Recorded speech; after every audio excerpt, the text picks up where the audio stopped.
What's up, world? It's DJ Screaming. You know what's going down.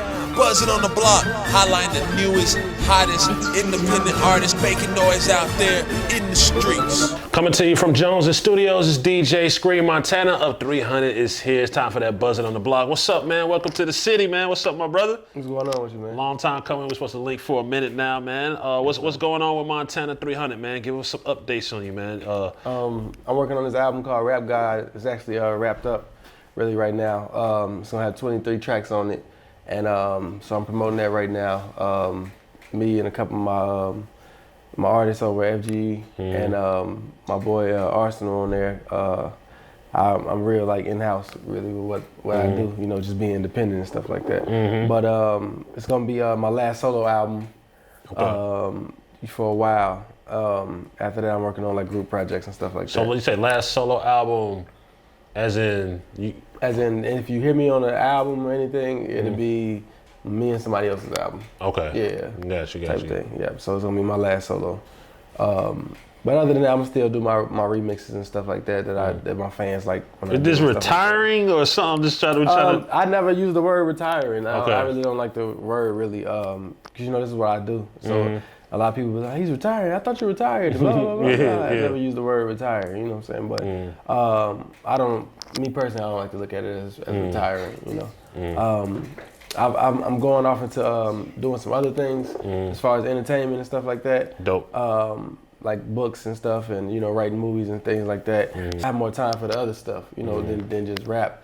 And I just feel like, you know, if you want to hear me now, you'll have to, you know, also listen to whoever I'm doing a project with. You know what I'm saying? So it's or like, go back to the catalog exactly. if you're not familiar. It's like helping bless somebody else that I rock with and stuff like that at the same time. What's some of the ways you think you built, like, you got a core just following, like almost cult following? Like, what's some of the ways you think that you were able to build that without, you know, signing to a major or taking some of the routes that other people did? I just think that, I'm sure the main thing that I have to lean on is just my lyricism.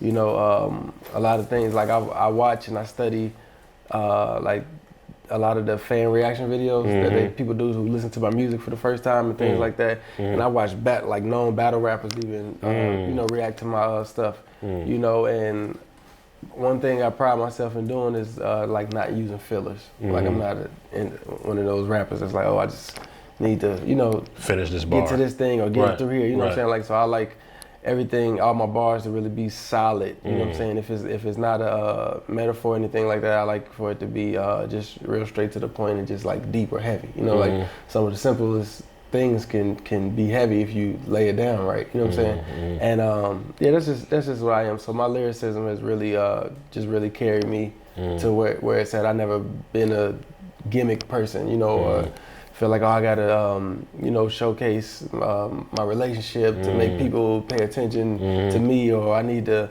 beef with this dude to get people to pay attention to me, or I need to act like I'm the toughest nigga out of Chicago for people to pay, you know, it's like, that's never been my thing. So, you know, I came to rap and, you know, please my fans and, you know, bring people together as far as, you know, with my craft. And I just think just my lyricism is the main thing. So when you look at social media, man, I think a lot of people fall in love with the end result and the product. But I guess talk to us a little bit about the other side. Like, what did it take to get here today as Montana of 300? Like, maybe some of the downs or some of the struggles for you to get there. Like, talk to us a little bit about the process, because everybody always sees, like I said, the result, but they don't understand the process. You know, when you just be independent, period, it's just a whole different route. You know what I'm saying? A lot of people look at life or look at things like, oh, and they look at the end result first, like, oh, I want that, and it's like, I want to get to it so fast, you know? Everybody wants to take their shortcut through the park. Nobody is looking at it like, you know, if I walk, if it's a square, and, you know, if we slice it diagonally, that's the shortcut, we get to the other end. But if you start at that corner and you look, I'm gonna do what I'm supposed to do. I'm supposed to walk to this corner, walk all the way to this corner. It's like, you're gonna pick up so many gems, you know what I'm saying? And then by the time you get there, your legs are stronger than the people that took the shortcut. No doubt. The people that took the shortcut, they might have missed all that glory, you know what I'm saying, that came along the way that they were supposed to go, you know? And but now it's like it's almost, you think you're early, but it's too late. You see what I'm saying? So it's like you reach there, but it's too late for you to go back and fix or pick up those things, or because you've already committed or you've already signed, you know what I'm saying? So I'm just big on my freedom. You know what I'm saying? And I feel like as an artist, especially like an independent artist, everybody starts off independent. You know what I'm saying, as an artist. And I think a lot of people, the beauty of being an artist is that you have the freedom to express yourself. No doubt. And there's a lot of people that from day one, they get in the game or they sign a record deal, like that is over with. You lost that. And that was, you know, that was the biggest gem of being an artist is you got the freedom to express yourself the way you want to. You know what I'm saying? If you feel like drawing a cartoon of me, you know, you have the freedom to do that, but if somebody says, you know, you got to do it this way, it's like now you kind of become robotic. Now you're not so, you know, you're not so special no more. You feel like this is not you. You know what I'm saying? Some people, you know, some artists out there, it's like, man, I just care about the money, and that's them. They might not have really had a love for the artistry, for the art, right? Shit, you know what I'm saying? Right. And so, and you know, and I know that's, you know what it is with some people. Some people be like, really like, if the rap stuff don't work, F it, I'm back on the block. Like, they didn't really have a passion for the music and anyway. You know, I've only been doing this for 2 or 3 years. Like, F this rap stuff, you know what I'm saying? So, it's different strokes with different folks. I'm speaking for a person that's been passionate about it since I was a kid, you know what I'm saying? So, just being independent, you got your days, you know, where the world isn't really effing with you if you don't, you know, if you're not rubbing shoulders with this person, rubbing this shoulder with this person. Like, you know, and truth be told, like a lot of people don't know, like it's a lot of people that wouldn't, you know, F with you today if you wasn't effing with this artist and this artist and this artist. Oh, I seen him with him before. Right. I said, okay, I want to F with him. You know what I'm saying? But if it was like just you fucking with you off of what you do, they don't really fuck with you. You know what I'm saying? I think I heard Kodak say that before. I think he had a song with like two big artists. I think Uzi Vert was one of them, and I forget who the other guy was. And he was like, you know, I don't even like their music. I just did a song with them because our labels made us do it. You know, and it was just like, damn. You know, it was like, that was his truth though, you know, which I respected and stuff, but there's a lot of people that, you know, that's how it is. Or shout out to DJ Smalls. I had talked to him the other day, and you know, it's always love, you know, when we connect. And I was just, you know, he was like, you know, thanks for reaching out. I told him I'm gonna be in Atlanta. And he was like, thanks for reaching out. I'm like, man, thanks for, you know, having that same energy that you always had since day one. You know what I'm saying? It's certain people that you connect with in life and y'all might pick up right where you left off at. It might be 2-5 years, but it's like the energy is the same every time you see. And that's rare. And in this industry, a lot of people don't really get that warning. A lot of artists don't get that warning. Like, you might meet this dude, and your followers was like this, and he was all on you. And then next time you seen him, and he was like, he was around some dudes that was hating on you. And he was like, man, I really, now his feelings might have changed for you a little bit. You know what I'm saying? So just don't get it confused with love. You know what I'm saying? I think a lot of people think that just because somebody show love don't mean just somebody show love to you or give love to you doesn't mean they have love for you. You know what I'm saying? And so I think a lot of people just really need to know that. You know. Because once you sign a contract, even you might have a lot of days when you feel lonely too. It's like you had a lot of days when you felt lonely before you signed the contract. I spoke on this before. Like, I think that as a rap artist, if your goal is to get signed and become this big rap star, if it doesn't go according to plan, I think that creates a lot of depression in our culture. You know what I'm saying? It's kind of like, man, I'm still in the hood and I got a record deal. I'm on TV, but I'm still doing the same shit I was doing before I signed a record deal. So it's kind of like, you just got to be wary of that. Yeah, and at the end of the day, life is life. You know, in life we know things don't go as planned. So that doesn't mean when you sign the deal, things are about to go as planned now. Or I'm gonna be more precise. You know what I'm saying? Because a lot of people think, you know, oh, Meek Mill said this, or when somebody famous say something, it must be right, it must be law. You know, like famous people make mistakes too. Famous people still have troubles in court cases and, you know, all off of miscalculations and things like that. We all still living life, you know, and, you know, it's just different when you don't have that freedom to go back and, you know, do certain things. I've been watching some of Prince interviews recently. When he became the artist formerly known as. Exactly. When he broke away. Exactly.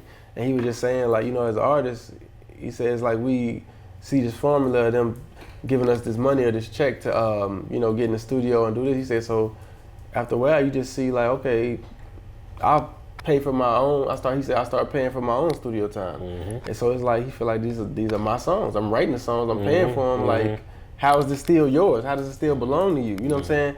And you know, and it's just, you know, at that point in time, you know, when somebody, it's all about happiness, about what makes you happy. You know, if you were the female and she making you happy, you know, then that's what you want. That's what. But if the last person she was with was like she was doing the same thing, they didn't have them happy. There's nothing to really talk about because it's like that just didn't work for him. You know what I'm saying?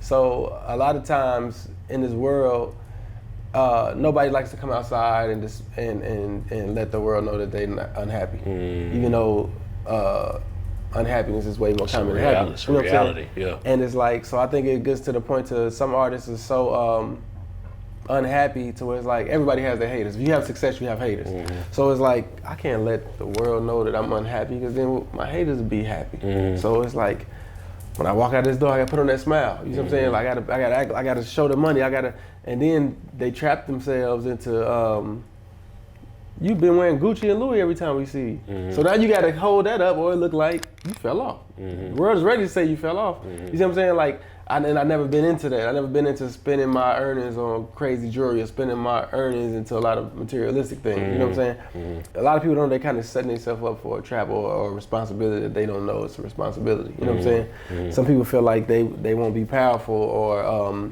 they won't have any star power or the world won't value them if they're not dripped in them certain type of things. You know what I'm saying? I gotta have this chain. I gotta be able to compete with the other rappers. And it's like, I don't compete with other men off of material items. You know That's just kind of different. Like I rap. I'll rap any nigga you come show me. And if I want some nice shit, I go buy it for me, not for. It's true. And this older guy that does real estate, he told a family member of mine, like, man, like I like, you know, your brother, like you can tell he has money, but you can't tell how much. And it's like, rappers, nobody tells a rapper that. You know, somebody should be able to move, they shouldn't be able to tell how, you know what I'm saying? And it's like, sometimes I see white men and stuff like that, and just based off of the way they smile, or they laugh amongst each other, it's like you can tell they gotta be rich as hell. Just off of that. You know what I'm saying? Right. But us, we just been programmed wrong. You know what I'm saying? Like that. So, and at the end of the day, when we see another black man that's dressed like that, looking like that, it's like, oh, instantly, you don't even know, it's like he's competition. Or let me straighten up, or let me, you know, I gotta come like that. You know, I gotta outdo him. Like, it's, why does a black man always set the bar for himself with another black man? We never look at that white man and be like, man, I'm trying to reach that level. I'm trying to outdo him. We always look at our brother like that's the competition for me. I'm aiming at his head. I'm trying to, real. You know, I'm coming for what you got, nigga. I'm coming for what you know, bro. I look up to you. I'm coming. It's like, dude, it's we not even we know, as far as success and money, if we're looking at that or motivation, like we're not even the cream of the crop. You know what I'm saying? And we only gonna go as far as we set the bar. And a lot of people don't think that way or know that. Has there ever been a deal in front of you and your people that you looked at that you might have got close to that made a little bit of sense? No, some made more sense than others, I should say. But I think I already had my mindset to where, you know, like, this is a nice house, this is a nice car, but this is not much, and it really doesn't move me. You know, I've stepped out the room a couple times, and then they asked my manager, man, you think he likes, you know? Like, yeah, this is just Montana, you know what I'm saying? This is how he is. Yeah, but so basically like that, I mean, you know, and I'm not saying everybody should stay independent, you know what I'm saying? Yeah, well, you gotta have a certain hustle and grind to be independent. Yeah, I think a lot of people need to get into things, whatever you get into as far as contracts, like the end is always more important than the beginning. So it's like, do you go into this thinking about the exit? And a lot of people don't do that. You know what I'm saying? Like, okay, so at this point in time right here, I have done A, B, and C, and D, and then such, and I'll be back by myself. This is the plan. A lot of people are just looking like, hey, I got a problem with y'all. My money's slowing down. What's up? Or y'all putting all this money into this new artist. What about me? I did X, Y, and Z for you. It's like, it was never love. You know what I'm saying? Like, it was straight business. You looked at it as love because you feel like they took you from the hood. Facts. Yeah. And it's like, yeah. Yeah. So what do you think, like, your personal opinion, like, what do you think makes, like, your music, your sound, even your story, your journey more unique or than the next rapper to Montana? What makes my story, I think, unique or different is the fact that the biggest thing, before anything, I just feel like me standing firm. Like I could, you know, people tell me, man, you'd be in the Kendrick and the Coles and the blah, blah, blah, blah. And, you know, if you just sign it, you know, just tomorrow, if you sign a deal, you know, you can do. And I understand that, but that's not my end goal, my glory. Like, if you know your worth, you know what I'm saying? If you know you could, you know, compete with these guys that's the most lyrical or out-rap them, you know what I'm saying, on their own things, or have done it, you know what I'm saying, already before, and it's like, why do I have to give up my rights to prove to the world that I'm black and I got dreadlocks? Like, I already know this truth. You know what I'm saying? If y'all gonna like me more once I prove this to y'all, then it's like, but I have to give up my rights for this. It's like, I'm cool with just knowing it myself, you know? Right. And, you know, so there's just certain things like that makes me different. Just, you know, anybody that stands firm or just doing something different, like how people talk about religion or anything like that, or Jesus, and if he existed or if he didn't exist. So I tell my friends sometimes, like, you know, let's just say he existed, you know, and he's doing all these selfless things for other people. I'm like, I can see somebody hating on that. You know what I'm saying? Like especially back then, like, who does something, doesn't want something in return? Right. It gotta be something up to him. Right. How can we bash him? You know what I'm saying? Like, you know, it's like, you know, certain things like that. So I got a line on one of my raps when I say something about, I say he from Chicago, he goated. It's something Mike about him. I say he kicking knowledge and wisdom. What you don't like about him? Like, how you hating on this dude and he's the one that's, you know, giving y'all some game and some knowledge? Like, it's got to be something wrong with you. If you don't like this person is teaching your kid, and you saying, where the F is this teacher really from? Well, that's, you know, I think that's self-hate. Like, you know, a lot of people, hell yeah, that's what it is. Exude hate because I always say a hater usually they're not happy with themselves or some shit around them, so they start to take it out on other people. Then after that, I say all praise to God, and I call myself the rap God. So I say all praise to God. I couldn't picture life without him. Just because they write about him doesn't mean they write about him. So just shit like that, you know, and people could take that also back to religion. Just because they write about him doesn't mean they write about him. And that's anybody, somebody's writing about Jesus, God, you, me, in the newspaper. You know, they can put in the newspaper, me and you went to jail for robbing a bank. Go to court, we find out we're innocent. They're not gonna go back to the newspaper and be like, hey, when we said this, we was wrong. That them dudes, but they put our picture right in the newspaper, and that's the world we live in. You see what I'm saying? So it's some people in the world that's like, man, this newspaper's official, and they said them niggas is robbers, so I don't give a fuck about y'all saying they're innocent. To me, them niggas is robbers. To me, the niggas are rapists. To me, the niggas is this. So these, it's like, that's how we gotta deal, especially in this world, as black people and people that got that self-hate of, they made it and we didn't make it. You know what I'm saying? Like, so I'm just waiting on the moment to hear something bad about him. I knew he wasn't better than me, and I could prove it to the rest of the world if I, you know, help crucify him. So it's just, you know, certain things like that. But just my lyricism and my ability to stand firm as far as my freedom and not basically selling my soul or selling out for what I think would make the world value me more as. You know what I'm saying? I think that's what makes me different and, you know, special. It's the way my mind works. Outside of the gems that you give in the city of Chicago, you know what I mean, through your music and the energy that you just putting out there in the game, like, what's some of the things you do for your city of Chicago, maybe to bring the city together, maybe to just give, you know, people on the streets a different perspective? Like, what's some of the things that you feed the city to make them better? I just look at a lot of things, like, you know, Chicago's violent, blah, blah, blah. So I just like to be able to dip off into any realm, like whatever the concept is, the topic is. I can do this. We want to make a song for females. We can do this. We want to make a song for our children. We can do that. We want to make a song about guns. I'm no stranger to that. We could do like, even if I have to tap and reflect on my past, it's like, so a lot of times I let people know when I do talk about drugs or things like that, I speak in past tense. I don't make it, I'll never make it sound like this is what I'm doing now. This is what I'm doing right now, right? This is cool. This is what I'm, right. You know what I'm saying? Like, no, I was doing this, or I remember woo. That's how I speak when I speak on things like that. And then I speak on the graduation, how I don't no longer do that. Now, you know, I made it with my woo, such and such, you know, so I make sure I put that out there.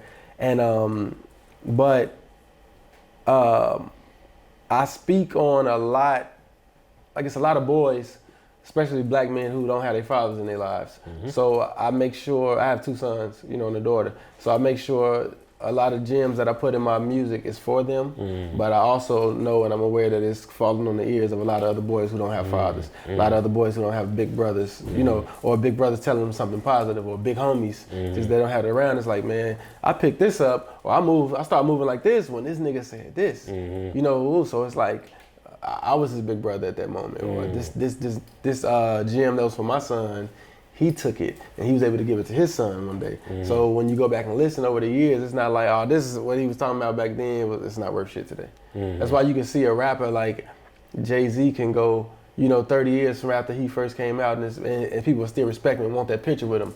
Opposed to, hey, y'all remember dude that was with that little dance back in, dude, yeah, that's him right there. I wish I would take a picture with that nigga. And it's like that, you know what I'm saying? So when you give something that somebody can use and walk away from your music and apply to in life, or something that's still so solid, they're like, can't nobody break that. That's the truth. That's what I'm saying? Then they respect you differently. You know what I'm saying? That's when your music can still sell. And people who really know rap or value rap or lyricism will forever be like, oh, Montana, like, yeah, dude official. You know what I'm saying? Like, whoa. So, just certain things like that. Have you ever watched the show The Chi? I haven't. You haven't? I haven't. I was saying, like, I'm just curious. I wonder how accurate the show The Chi is to Chi-Town life, because when people ask me about, not ATL the movie, but Atlanta, that came on FX, shouts to, Childish Gambino and everybody, I'm just kind of like, it's 70% there, you know what I'm saying? Of course, they have to make it entertaining for TV, so that's just something I wanted to ask you. Because I haven't had a chance to watch. Yeah. I never really heard any reviews about it. Like from somebody telling me like I should. Because people tell me certain stuff like that about certain shows. You should watch this. Right now I'm watching The Godfather Harlem. Season 2.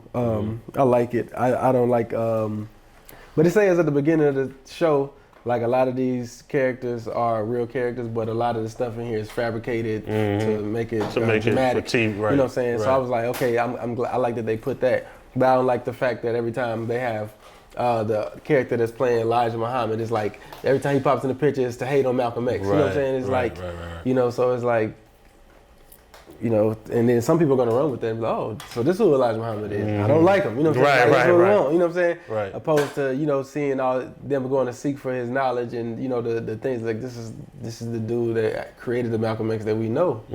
So I just think a lot of people should just go look at both sides. But it's like every scene, like he doesn't have a good scene where anything positive is being splashed around. It's always dipping in the show to hate on Malcolm, dipping in the show to hate on Malcolm again. It's like, that's the only thing I don't like about the show. But other than that, I think it's a good show. It's most entertaining.